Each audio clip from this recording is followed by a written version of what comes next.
Hello friend, welcome to my channel teaching aptitude official में मैं जयप्रकाश कुमार आपका स्वागत करता हूँ। आज का सेशन हमारा है अर्थशास्त्र, इसे हम इंग्लिश में इकोनॉमिक्स कहते हैं। अर्थशास्त्र के बारे में जानेंगे, कुछ जानकारियाँ जो बेसिक है उसके बारे में कुछ जानेंगे। तो बिना लेट किए हुए स्टार्ट करते हैं। अर्थशास्त्र क्या होता है? अर्थ पहले जानेंगे अर्थशास्त्र क्या होता क्या है। अर्थशास्त्र क्या होता है तो कि अर्थशास्त्र के अंदर हम किसी क्षेत्र या अर्थव्यवस्था का प्रयोग करते हैं, उसे अर्थशास्त्र कहते हैं। या अर्थशास्त्र का मतलब होता है, अर्थशास्त्र वह विज्ञान है जो सीमित संसाधन और सेवाओं को उपयोग में कैसे लाया जाए, यह हमें बात सिखाती है, या अर्थशास्त्र सिखाती है।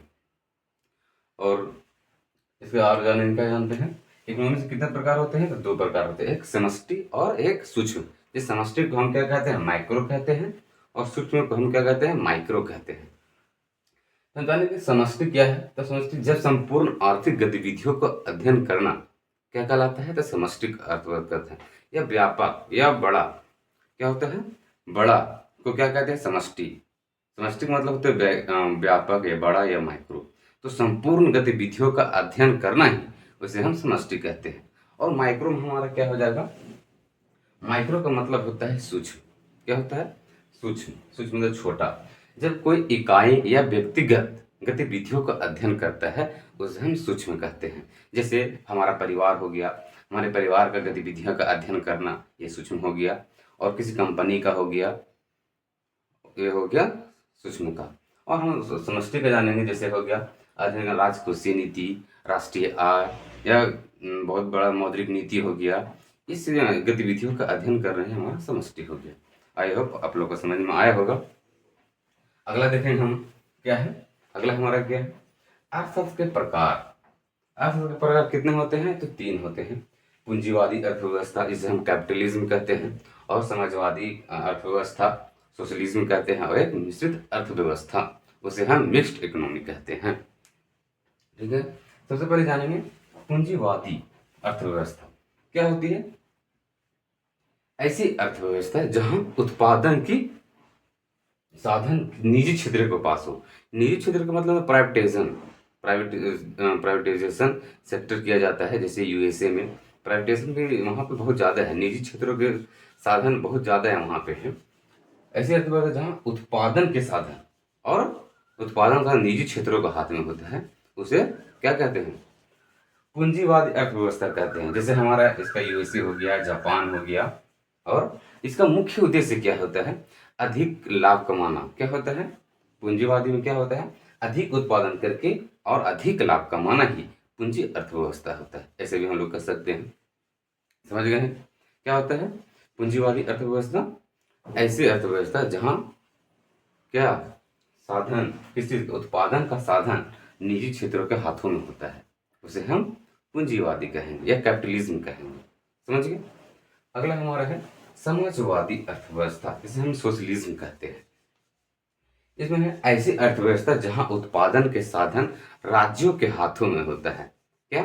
ऐसी अर्थव्यवस्था जहां उत्पादन के साधन राज्यों के हाथों में। राज्यों का मतलब होता है सरकार से सीधे डायरेक्ट होती है।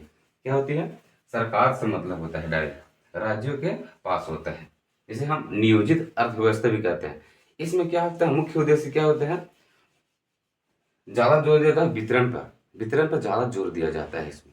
ठीक है, इसका मुख्य उद्देश्य क्या है जानेंगे तो सोशलिज्म का, तो वितरण पर ज्यादा जोर दिया गया है। और इसका बुक प्रतिपादन किसने किया था? तो कार्ल मार्क्स ने किया था। कब किया था? उन्होंने 1867 में एक बुक का प्रतिपादन किया था। क्या? कार्ल मार्क्स ने इसका प्रतिपादन किया था। इनका बुक का नाम क्या है? Das Kapital. किसका? कार्ल मार्क्स का बुक का क्या नाम है? दास कैपिटल नाम है। और इसमें कुछ महत्वपूर्ण बातें हैं। सामूहिक स्वामित्व है इसमें, समाज में, सामाजिक में। समाज कैसे होता है? एक सामूहिक स्वामित्व होना चाहिए, या दो से अधिक मिलने वाले व्यक्ति को ही समाज कहते हैं। हमारा एनवायरनमेंट हो गया, इस तरह है, वो समाज में आ रहे हैं, वो समाज से है। केंद्रीय योजना भी इसमें लागू होता है। सामाजिक समानता क्या होती है? सामाजिक समानता आता है। अतिरिक्त लाभ इसमें क्या? स्वास्थ्य और सेवा में, शिक्षा में, या इसमें ये लाभ होती है। और अंतर्राष्ट्रीय स्तर पर क्या देखेंगे? देश विदेश में आयात निर्यात इक्वल होता है। समझे।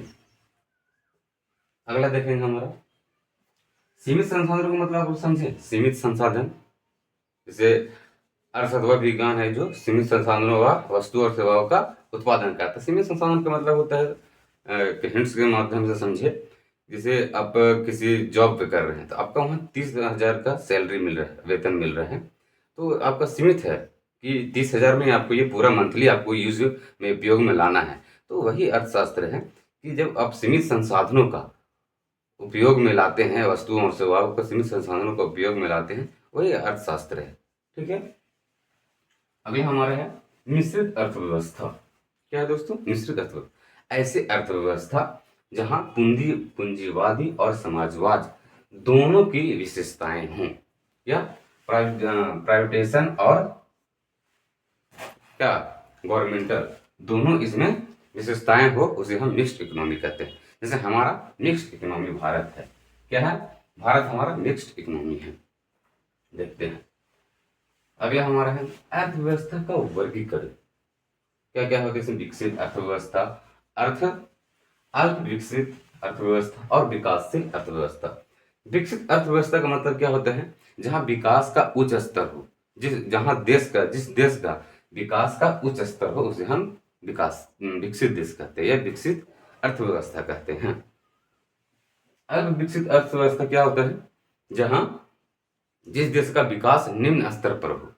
क्या है? निम्न स्तर पर हो, उसे अल्प विकसित अर्थव्यवस्था कहते हैं। और दूसरा हमारा है तीसरा विकासशील अर्थव्यवस्था।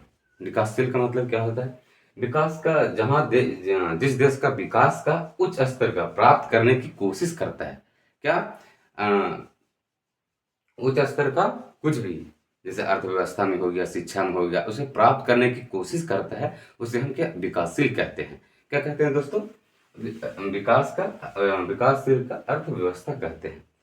जिस देश का विकास का उच्च स्तर पाने के लिए, ये प्राप्त करने के लिए कोशिश करता है, उसे हम विकासशील अर्थव्यवस्था कहते हैं।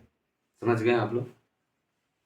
अगला हमारा है समझेंगे खुली अर्थव्यवस्था। उसे हम क्या कहते हैं? ओपन इकोनॉमी कहते हैं। क्या कहते हैं? Open economy. इसमें क्या होता है? ऐसी अर्थव्यवस्था जहां हम स्वतंत्र रूप से आयात निर्यात कर सकें, उसे हम क्या कहते हैं? ओपन इकोनॉमी या खुली अर्थव्यवस्था कहते हैं।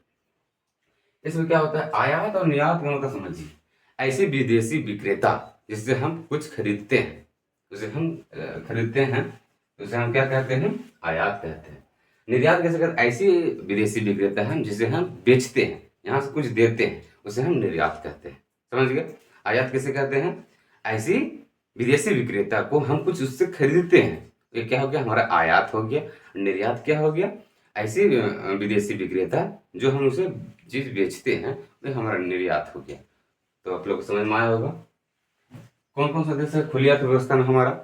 इसका एग्जाम्पल पूछता है, हमेशा क्वेश्चन में ये क्वेश्चन पूछता है कि खुली अर्थव्यवस्था का एक एग्जाम्पल दे, तो क्या होगा? यूएसए हो गया हमारा, सिंगापुर हो गया हमारा। समझ गए? खुली अर्थव्यवस्था समझ गए आप लोग? क्या होता है? ऐसी अर्थव्यवस्था जहां आयात और निर्यात स्वतंत्र रूप से कर सके, उसे हम ओपन इकोनॉमी कहते हैं। अगला हमारा है ओपन इकोनॉमी में शामिल कब हुआ था भारत? तो 1991 में भारत शामिल हो चुका था। ठीक है, अगला हमारा है बंद अर्थव्यवस्था, जिसे हम क्लोज्ड इकोनॉमी कहते हैं। क्या कहते हैं दोस्तों? क्लोज्ड इकोनॉमी कहते हैं बंद अर्थव्यवस्था को। ऐसी अर्थव्यवस्था जिसके साथ आयात निर्यात नहीं किया जाता है या सीमित देशों के साथ किया करता है। ऐसा तो कोई देश नहीं है कि आयात निर्यात नहीं करता होगा, ऐसा है दोस्त? देश नहीं है। उस सीमित देशों के साथ वो करता है आयात निर्यात, तो उसे क्या कहते हैं? क्लोज्ड इकोनॉमी कहते हैं। इसका एग्जाम्पल क्या हो जाएगा हमारा? उत्तर कोरिया। क्या होता है? उत्तर कोरिया कहते हैं ऐसे अर्थव्यवस्था जिसके साथ आयात निर्यात शून्य हो। ठीक है, उसे क्या कहते हैं? क्लोज्ड इकोनॉमी कहते हैं। क्लोज्ड इकोनॉमी कहते हैं। बताइए ऐसे कोई देश है जहाँ किसी से लेन देन नहीं होता होगा? जैसे हम अपने घर में देखिए, वैसा पड़ोसी है, किसी से लेन देन नहीं करते हैं, जरूरत पड़ता तो लेन देन जरूर करते हैं, लेकिन सीमित देशों से करता है। कुछ ऐसा बाधित देश रहता है उससे हम नहीं करना रहता है, सीमित देशों के साथ ही करना ही बहुत रहता है। कोई ऐसा देश नहीं चाहता होगा कि हम किसी से लेन देन ना करें या किसी से ज़रूरत नहीं पड़ता होगा, पड़ता है। तो एक ऐसा बात किया गया है कि बंद अर्थव्यवस्था में ऐसी होनी चाहिए जो सीमित देशों के साथ अपना आयात निर्यात लेन देन कर सके। ठीक है, तो हमारा एग्जाम्पल क्या होता है, उत्तर कोरिया होता है। समझ गए।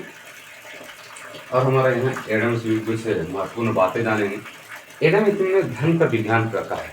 इन्होंने क्या कहा, एडम स्मिथ धन का विज्ञान इन्होंने बताया कि अर्थशास्त्र एक धन का विज्ञान है, इन्होंने ये दिया।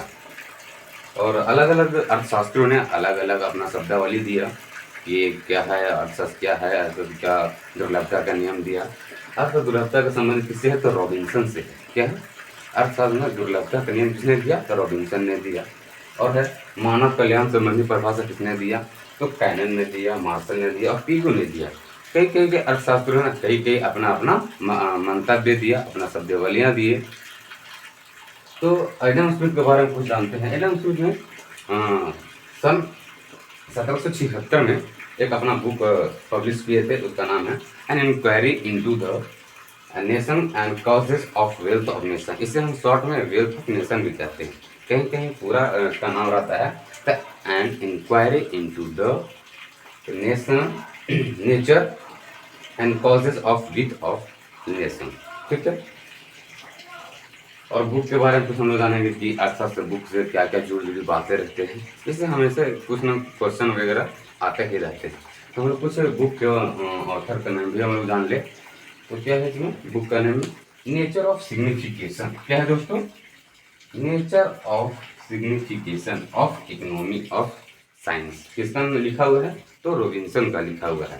क्या नाम बुक का नाम है, nature of significance of economic science. ठीक है, अगला हमारा है प्रिंसिपल ऑफ इकोनॉमिक्स। किनका दिया हुआ है, तो मार्शल का दिया हुआ है। बुक का नाम किनका है, तो मार्शल का, प्रिंसिपल ऑफ इकोनॉमिक्स। अगला देखेंगे हम लोग फाउंडेशन ऑफ इकोनॉमिक्स एनालिसिस। ये किसका लिखा हुआ है, तो सैमुअल्सन का लिखा हुआ है। ठीक है, किनका लिखा हुआ है, तो सैमुअल्सन का लिखा हुआ है। और लास्ट है हमारा दास कैपिटल।